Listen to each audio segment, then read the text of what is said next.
Good afternoon, black women. Right, I'm on lunch break, so I can't stay long, but I wanted to talk about something that I find to be problematic on TikTok, right? And that is specific to TikTok. And it has to do with my repetitive talking point, which is these black male lives, podcasts, and videos, right? All right. Black women, I know that you guys have this very weird and strange need to feel included in dealing with black males and feeling like you have some level of access to them. I don't know why you need to have that, but if you all want these dudes to change, right, because you feel like you still want to be bothered with them, when I can't wait for y'all to get to the point where all of you no longer want to be bothered, right? You got to stop going on these people's lives. You got to stop appearing on these videos.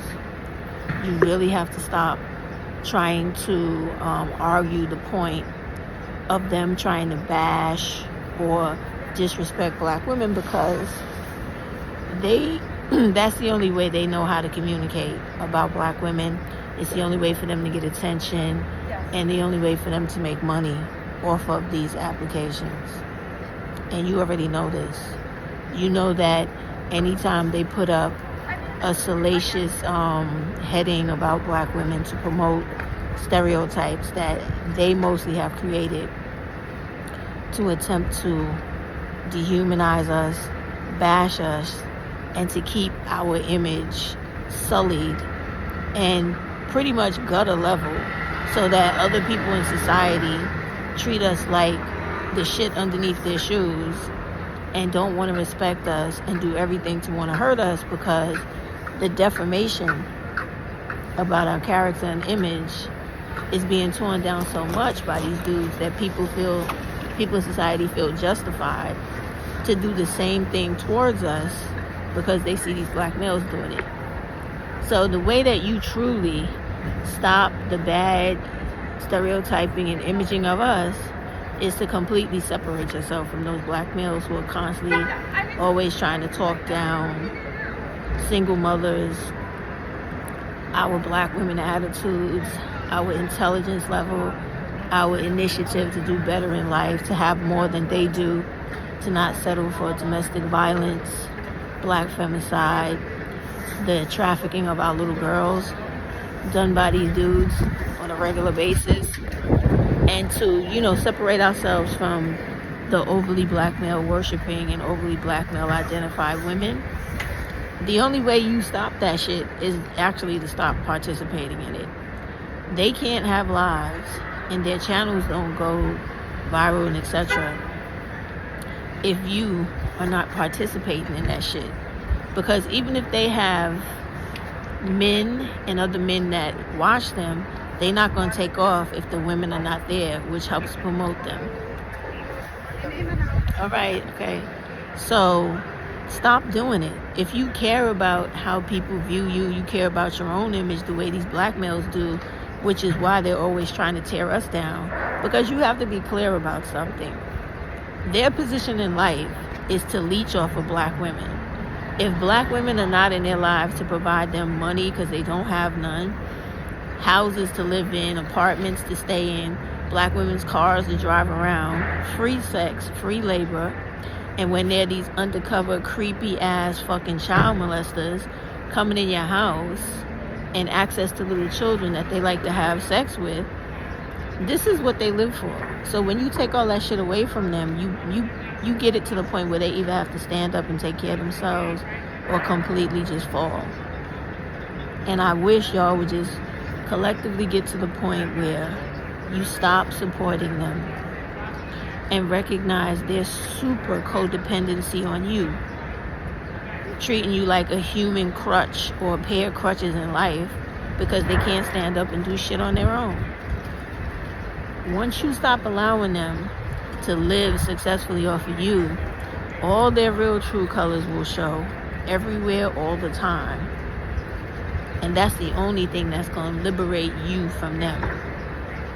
And it will completely put a stop to all of these platforms talking about simple, ignorant shit like why are black women so disobedient, like we're fucking German Shepherd. You know how disrespectful that shit is? And what's even more disrespectful is that you have, I don't know what type of brain thinking black women on those panels dealing with that shit, instead of looking at that shit and flagging the fuck out of that video and that live and reporting that shit to the police, FBI, whoever, because that is a form of direct domestic terrorism. Whenever you're doing lives and videos to specifically dehumanize another group of people, in this case black women, right, that is a violation of the discrimination title, what is it, Title 7. Come on, man, don't go for that shit, okay? All it does is continue to make the world we live in more hostile towards black women. When you participate in that shit with them by arguing back, it makes people think that they have some type of validity or point to the bullshit they're talking about, to the stereotypes they constantly keep alive about us, because you're not understanding, and you're not showing that you understand that they need you to be just as bummy and slummy and going nowhere in life as them, for them to not only feel like there's somebody and that they've accomplished stopping you from progressing in America and in society, but they feel comfortable in knowing that they're keeping you stuck in poverty, and therefore they are the only ones with access to you. And believe me, black women, you got way too much talent in this world to only be out here subject to disgusting ass black males who have no money and nothing to offer you, where you actually come up off of your association with them or connection, you know? So please, y'all, don't do that. I mean, and I know what I'm asking you is difficult, because it's easy for y'all to hate black women and treat us like we ain't shit automatically when you don't even know us, or you dismiss the fact that we do, some of us, especially me, do many things to help other black women we don't even know. But it's easy because you've been conditioned to hate us and throw us in the trash like we ain't shit. But you'll stick your neck out, put your own fucking life on the line, allow your kids to be abused and everything else for a fucking black male, because this is the indoctrination you have been born to believe is live or die through patriarchy and misogyny. And you need to stop it. Like, when are you going to stop it? When are you going to wake up and understand that the further you are away from them, the better your life is going to be, and the more things will get better for you? Because when people respect you in this society, you are allowed more privileges, more access to things that they make difficult currently, and that makes it easier for us to progress and uplift ourselves and bring our children with us. And then you have a whole different community of black people who are actually doing what they're supposed to be doing, instead of these like stagnant ass black males that like, who are very comfortable nesting in other people's communities, nesting in dysfunction, poverty, and the like subhuman level that they live within in this society. Is really sick, and it could stop overnight if y'all just stop putting them before you put yourself and your children. Think about that, okay? Have a good day.